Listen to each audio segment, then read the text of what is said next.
Hey everyone, today I'm going to walk you through each Phase 1 raid boss purely from the tank perspective. Almost every boss in Phase 1 should be solo tanked, so figure out with the other tank in your guild how you want to handle that. One of you can pretty much be full-time DPS, or you can trade off who tanks week to week or boss to boss. I'll try to highlight any differences between 10 and 25 man as well. Make sure you've got attack speed and attack power debuffs figured out for your raid. These debuffs can be brought by many different sources now, and it's important to have them up for raid bosses. One of the most important things to get used to managing as a tank are your raid's defensive cooldowns, such as Bubble plus Hand of Sacrifice, Divine Sacrifice, Improved Delay on Hands, Aura Mastery, and Pain Suppression. Typically when using Divine Sacrifice, the pally will want to cancel the damage transfer portion and just provide the 20% reduced damage part. This can easily be accomplished by pressing this macro twice. All bosses in this video are timestamped, so you can easily find the ones you want. There are a lot of bosses to cover, so let's just get right into it. The first boss we're going to look at is Sartharion. This is an interesting fight because it has 4 different difficulty levels. Sarth has 3 drakes around his room that the raid can choose to either kill or leave alive before engaging him. The more drakes you leave alive, the harder the fight will be, as you'll have to fight them while fighting Sarth. I'm going to just talk about the hardest version of this fight with all 3 drakes up. This is typically a 2-tank fight on both 10 and 25 man, with 1 tank on Sartharion and 1 tank on the drakes and other adds. If your Drake tank is struggling to also hold the fire elementals and whelps, you can use a 3rd tank whose job will be to just pick up all of the fire allies and whelps. The main mechanic both the Sarth tank and the ad tank have to look out for is the lava wave. Lava waves will spawn from either the north or south part of the island and move towards the opposite side. There will be small gaps in the waves, and you need to make sure you're in those gaps so you don't get hit, as you'll take a lot of extra damage and possibly die. The Sarth tank should be purely focused on surviving. Threat really doesn't matter because the raid won't be doing much to Sarth until much later in the fight. Sarth will get a stacking buff that gives him plus 25% physical damage and attack speed every time a Drake dies. The scariest thing Sarth will do to you as a tank is a fire breath that does up to about 33k damage, but it is resistible. Sarth will become immune to damage 75 seconds into the fight, but make sure you're continuing to use anything that gives damage reduction. For example, prop allies have a Librum that gives a bunch of block value when we use Judgment, so we want to make sure we're still using Judgment for the block value buff even when Sarth is immune. Being the Sarth tank is pretty simple. You'll just focus on staying alive and moving a couple yards here and there to dodge the lava waves. It's really important to call for defensive cooldowns throughout the fight. As the Drake tank, you'll have a lot more to do. I definitely recommend zooming out your camera a lot for this fight. You can use this macro to allow you to zoom out extra far. The first Drake, Tenebron, will spawn 30 seconds into the fight on the western part of the island. Make sure you're there ready to pick him up when he spawns. All of the Drakes have a Shadow Breath, so make sure you don't face them towards the raid or you can wipe. They'll also summon Shadow Fissures. These are big blue circles that will one-shot anyone standing inside them 5 seconds after they spawn, so just make sure you move out of these. Tenebron will also summon some whelps that need to be picked up. Technically, your raid can go into the portal and kill some of the eggs so fewer whelps spawn, but it isn't really worth it. Have a rogue tricks you and Fan of Knives to easily pick up all the whelps. There will also be fire elementals spawning throughout the fight. Hunters can MD these to you, or you can use long-range taunts or other ranged abilities to pick them up. 45 seconds after Tenebron lands, then Shadron the second Drake will land at the southern part of the island.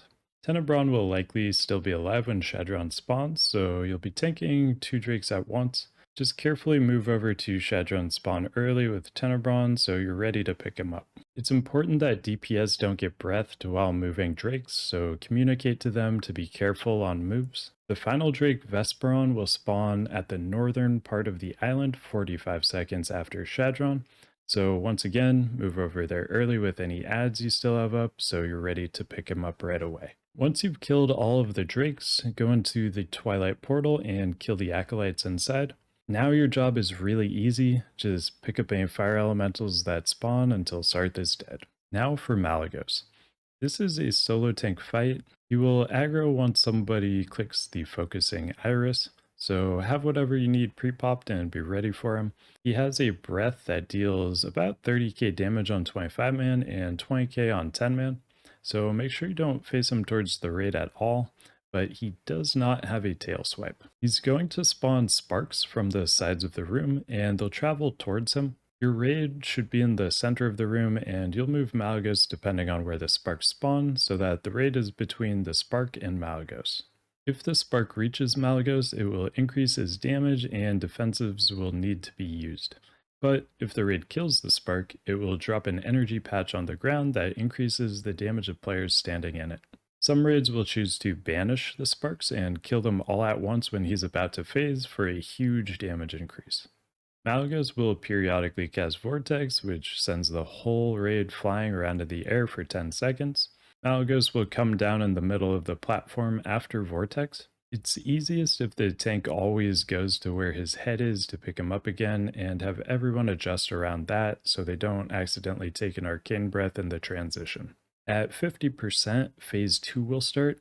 A bunch of ads will fly into the room on discs, but only Nexus Lords need to be tanked. Just tank these normally, and when they die, they'll drop their disc on the ground, and melee DPS can click on them to ride the disc and DPS the Scions of Eternity. Malygos will spawn purple anti-magic zones on the platform that will decrease magic damage taken by 50%, but they will shrink the more damage they absorb. You'll be moving from zone to zone to avoid dying to his deep breath, which does 25k damage over 5 seconds.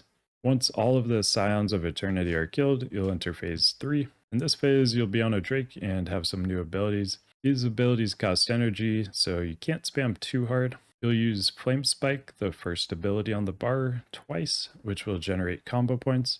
Then you'll use Engulf in Flames, the second ability on the bar, to spend those combo points, and put a stacking dot on Malygos. So you'll just be going back and forth, pressing Flame Spike twice, then Engulf in Flames once, over and over, 112, 112. If Malygos targets you with Surge of Power, use Flame Shield, the 5th ability. This does cost combo points to use. Alright, now let's look at all the bosses in Naxxramas. These bosses all received a plus 30% damage and HP buff compared to original Wrath. First, we'll look at A-Bomb Wing, starting with Patchwerk. This is a 2 to 3 tank fight on 25 man and 2 tank fight on 10 man. After the 30% buff, Patchwerk became the hardest boss in Naxx. He's not that difficult, but he does have a legit gear check for tanks. So if tanks aren't geared enough, the raid just won't be able to do this boss. Make sure to pre-pop an indestructible potion before the pull, and a second one as soon as the first one wears off. Having this pot up the entire fight has a major impact. He does decent melee damage and casts Hateful Strike. He casts this on a person in melee range with the highest HP, that is either your second or third highest melee threat, and it'll hit a Prebis geared tank for about 30k on 25 man and about 13k on 10 man. The most geared tank should be the Hateful Strike tank. Typically, healers will all focus on the main tank and primary Hateful tank, and the third tank will just be healed by incidental AoE healing or HOTS and act as a safety valve to absorb Hatefuls that would otherwise kill the primary Hateful tank. Once you're geared, you should be able to comfortably do this with just 2 tanks. Prot Pallies and DKs are great Hateful tanks due to Will of the Necropolis and Ardent Defender. Throughout the fight, you should be rotating defensive cooldowns on the primary Hateful tank, such as Bubble plus Hand of Sacrifice, improved Lay on Hands, and Pain Suppression. Divine Sacrifice is also great to reduce damage on all tanks. At 5%, Patchwerk will enrage, giving him plus 25% damage and plus 40% attack speed. Repop your biggest personal damage reduction cooldown when he's about to hit 5%. Now for Grobbulus. This is a solo tank fight. He has a frontal cone ability that does a bit of nature damage, but more importantly, spawns a slime ad for each player hit. So it's important to keep him faced away from the raid at all times. Pretty much the only way you can wipe on this fight is if a bunch of people get sprayed and spawn a lot of slimes. You should just be getting 1 slime each time. Taunt that and melee will cleave it down. Grobbulus will frequently drop poison clouds on the ground, so you'll be moving quite a bit in this fight. These clouds slowly expand, so you need to manage your space well. You'll want to tank him on the wall and move in a circle around the room, staying close to the wall. The clouds can be pretty hard to see in 25-man if you have lots of death and decays and consecrations on the ground. Some people will be getting a disease debuff that will drop additional poison clouds too, but they should drop these next to the ones that are already on the ground, so it shouldn't be an issue. On to Gluth. This is mostly a solo tank fight. You'll move Gluth to the door on the opposite side of the room from where you jump in. Zombies will periodically spawn from the grates on the slime tunnel part of the room, and if any of them get near Gluth, he'll eat them and heal. The zombies can be kited around by either a tank or DPS. Whoever does it will probably just need some assistance from AoE slows like Earthbind Totem or Frost Trap. As the main tank, Gluth will put a 10% healing debuff on you that stacks up to 10 times. At about 5 or 6, you'll want someone to briefly taunt off of you for a few seconds until the debuff falls off. This can easily just be a DPS warrior, DK, Pally, or Feral Druid that goes into their tank stance and pops defensives. You could also throw out some other raid defensives on them like Bubble Sack or Divine Sack. Gluth will periodically enrage, which increases his attack speed by 100%, but this is dispellable by rogues or hunters. His final ability that you may not even see, depending on your DPS, is Decimate. This will reduce everyone in the room except Gluth to 5% of their max HP, including the zombies. The zombies will start moving to Gluth during this time, so DPS just need to kill him before they reach him and heal him.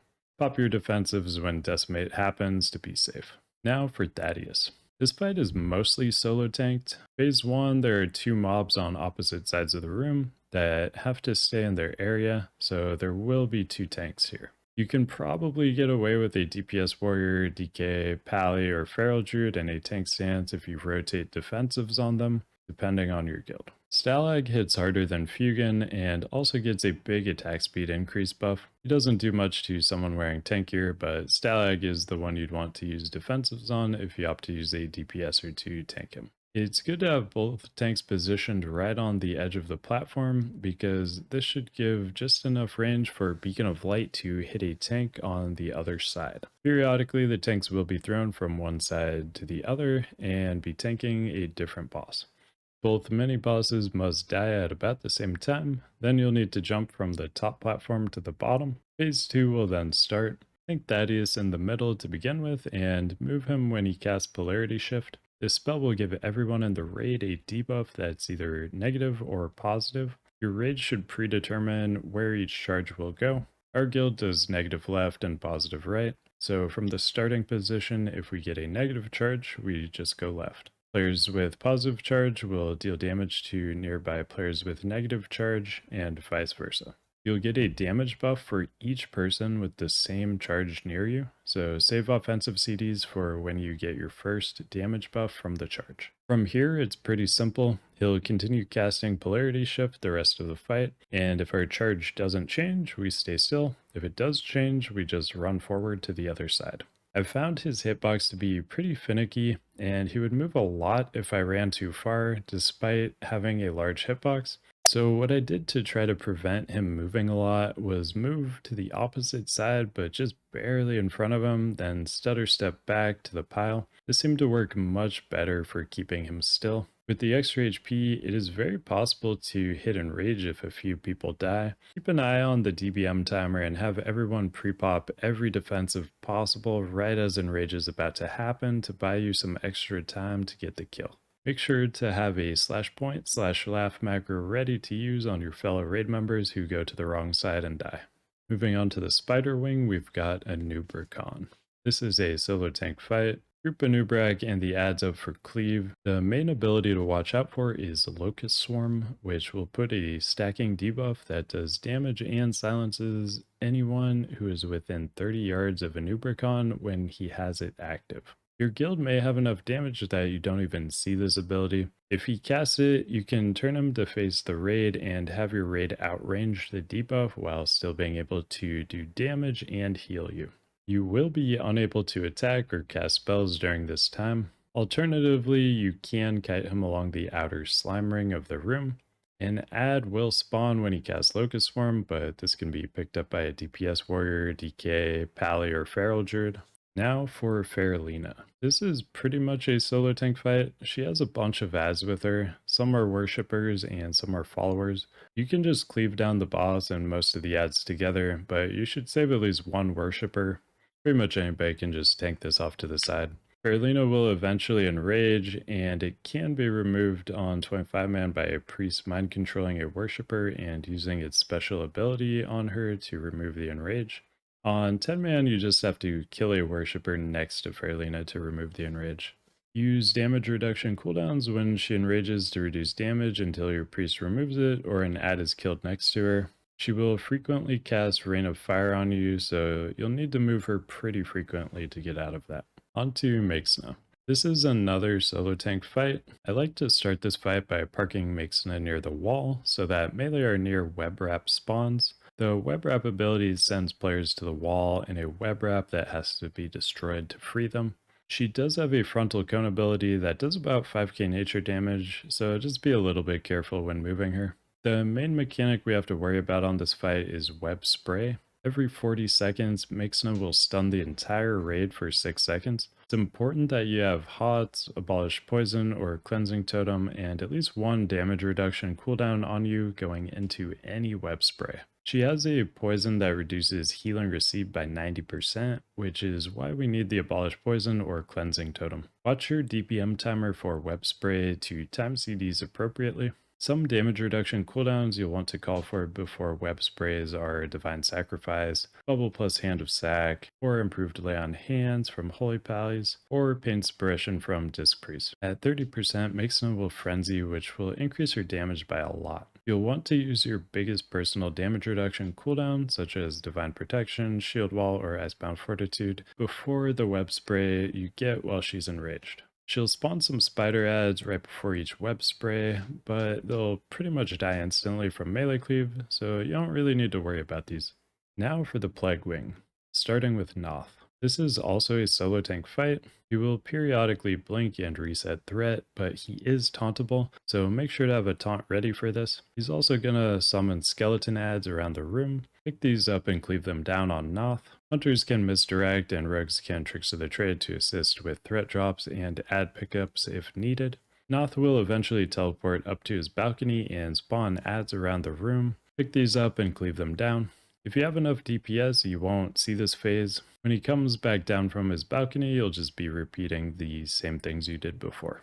Next, we've got Heigan. This is also a solo tank fight. One change from Classic is that he has reduced aggro range, so you can easily walk inside his room and then start the fight when ready, instead of waiting outside of his room in a corner. He has a 30-yard aura that significantly reduces cast speed, so make sure you tank him far enough away from your ranged on the platform so they don't get hit by the aura, but are still in range to attack the boss. The main mechanic of this fight is Eruption. The room is split into 4 quadrants, and 3 of them will erupt at a time, leaving 1 safe quadrant. The pattern is always the same. The quadrant by the door will always be the first safe quadrant, and each time there's an eruption, the safe quadrant will just move 1 quadrant over. So starting at the door, we will slowly move quadrant to quadrant till we're on the other side of the room. Then we'll start moving back the way we came. Heigan will eventually teleport to the platform, and the whole raid will have to dance around the eruptions. This will restart the safe quadrant to the one by the door. It will be the same pattern, just a little faster. After the dance phase, he will return to phase 1, and you'll start at the quadrant by the door and do the whole thing over until you kill him. There is no threat reset on phase transitions. On to Loatheb. This is a solo tank fight. His healing debuff has been reworked from Classic. Your raid will now get a 100% reduced healing done debuff for 17 seconds, cast every 20 seconds, meaning your healers only get to heal in 3-second windows. He really doesn't do much damage, so this isn't a big deal, but be ready to use defensives if you need to. He will also spawn spores that when killed give a buff for plus 50% crit, and spells and abilities cause no threat. You should avoid getting this as a tank early on, but later in the fight when you have a big threat lead, you can grab it if you want. A lot of guilds will do Loatheb last before Sapphiron so that the raid can get a fresh spore buff on everyone and go straight into Saph with a lot of extra crit. If you're going to be doing that, make sure you don't get the spore debuff so that you'll actually be able to tank Saph. Now for the Death Nightwing, starting with Razuvious. He hits really hard, so we use his own understudies to tank him. On 25 man, there will be 4 understudies. You'll need 2 priests, mind controlling them and trading off tanking when their bone shield is worn off and is on cooldown. A tank can hold on to unused understudies away from the raid. On 10 man, there are only 2 ads, and there are control orbs that can be used by anyone to mind control the ads, so the tanks will actually be able to handle this on their own in 10 man. The understudies have Blood Strike, Taunt, and Bone Shield. Make sure to use Bone Shield and Taunt when Bone Shield is about to wear off on the current tank. The Mind Control expires after a little while, so it's good to drop your MC and pick it back up after the other tank has taunted off of you to make sure that it won't expire in the middle of you tanking. If there are any mishaps with the MC tanks, such as an understudy dying in 10 man or a priest not MCing and picking up Razuvious in time on 25 man, you can taunt him and pop defensives. He will eventually one-shot you, but you can at least buy some time for an understudy to taunt or enough time to just kill him. Now for Gothik. This fight is typically a solo tank fight now, but you can use 2 if you want. There are 2 sides of this room with a gate in the middle that closes when the fight starts. On the side of the room you enter from, humanoid mobs will spawn and their spirit will transfer to the other side of the room when they die, and they'll respawn as undead. The new strat is to have the entire raid sit on the human side of the room. Watch the platforms for ad spawns and pick them up quickly.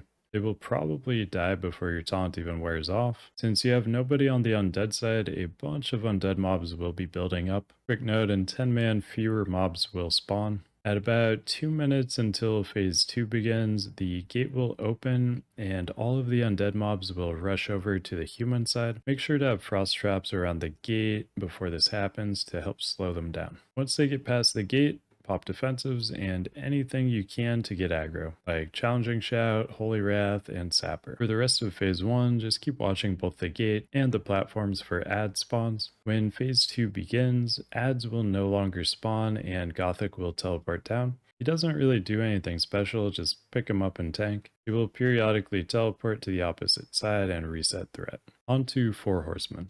They've been changed a bit from Classic. They now have lower aggro range, so it's easy for people to hug the wall and get to the back of the room to get into position. When pulled, each horseman will run straight to their designated corner. You can build threat while they're running, but they won't actually attack you until they've reached their corner. There are a couple strats you can do here. Each horseman will cast their own mark on anyone near them, which stacks indefinitely and does increase damage each stack. The easiest strat is to tank Rivendare and Thane together and cleave them, then move to the ones in the back of the room. Thane will do a meteor with damage split amongst anyone hit, so have everyone stacked in melee for that. Rivendare will proc a shadow damage instant plus dot attack on the tank. If your guild has enough DPS, you can also tank Blowmew, Thane, and Rivendare together and cleave all 3. Make sure to use personal and raid defensives like Divine Sacrifice while cleaving multiple bosses, regardless of which strat you choose. You and the melee also need to be careful of void zones on the ground when near Blowmew. The final horseman, Zeliek, will cast a Cthulhu-like beam that chains to nearby targets and does increased damage every time it bounces. So people should be spread when they're near him and limit how many melee go in at a time. Zeliek will spam Holy Bolt and Blowmew will spam Shadow Bolt, so ranged or healers are capable of tanking either of these bosses. Holy Pallies work well for tanking Zeliek until another tank arrives, since they can put Beacon of Light on the Blowmew tank and heal himself and the Blowmew tank. Next up, we've got Sapphiron. This is a solo tank fight. Saph is much easier than he was in Classic, and no frost resist gear is needed. Saph has a cleave, so just make sure nobody is in front of him, but they shouldn't be anyway. Ground phase, you'll just be standing still, and you won't be taking much damage. Air phase, stand away from people. Saph will choose 3 players for Ice Bolt, and this will stun them and turn them into an Ice Block and do AoE damage to other players close to them.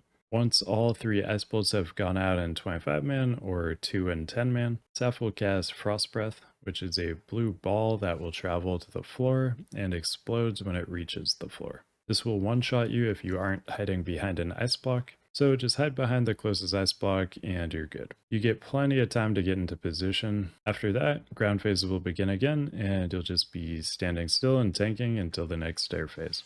Finally, let's look at Kel'thuzad. Generally, this is going to be a 2-tank fight on 25-man, but once people get geared, it will likely be a solo tank fight. On 10-man, you will probably be able to solo tank this day 1 with a decent group. In phase 1, you'll be in the middle and have to go through a bunch of adds before Kel'thuzad is active. These adds will aggro from random areas around the room. Your primary job is to pick up abominations, so rotate your camera around so that you don't miss any. These can pretty easily kill DPS and healers if you don't pick them up quick enough. After 3 minutes and 48 seconds, phase 2 will start and Kel'thuzad will become active. Watch the DBM timer and make sure you're right on top of him, ready to pick him up as he activates. Get some threat on him as you drag him to the middle of the room. Melee will generally be in 3 groups around him, one on his left, one on his right, and one behind him. This is due to his ability Frost Blast that will be cast on a random target and anyone within 10 yards of them, stunning and dealing damage equal to 104% of their max HP over 4 seconds. This can also target the main tank. If your melee are a little too close to you, let them know so they can move and reduce the chance of them chaining a frost blast to you or you chaining one to them. KT also casts frost bolts on the main tank, which need to be interrupted. This will hit for about 30k damage on 25-man and 12k on 10-man if it hits you. So it's important to set up an interrupt rotation so you don't get hit by any of these. You will also cast Shadow Fissures on the ground. This will be a big spinning red circle that will one-shot anyone inside of it after 5 seconds. So make sure you're watching for those and moving out of them. At 45%, Guardians of Icecrown will spawn from the portals around the room. There will be 4 of these on 25-man and 2 on 10-man. These need to be picked up by a tank. Early on, you'll probably want to have a second tank picking these up on 25-man. But once we're geared, I think it'll be pretty easy to solo tank. The Guardians of Icecrown will get a plus 15% damage buff every 15 seconds, which stacks to 99. This serves as an enrage timer. If the fight goes on too long, they'll just do too much damage to keep a tank alive. Throughout the fight, Kel'thuzad will also be periodically mind-controlling players. This cannot be cast on the main tank as it could in Classic, so you don't need to worry too much about that, but you can look to stun or disarm whatever some of the other people who do get MC'd. That should be everything you need to know to tank all of the Phase 1 raid bosses. If you like what I do and want to support me, the easiest way to do that is liking, subscribing, and commenting. Appreciate all of you. Good luck in your raids. Thanks for watching, and I'll see you in the next one.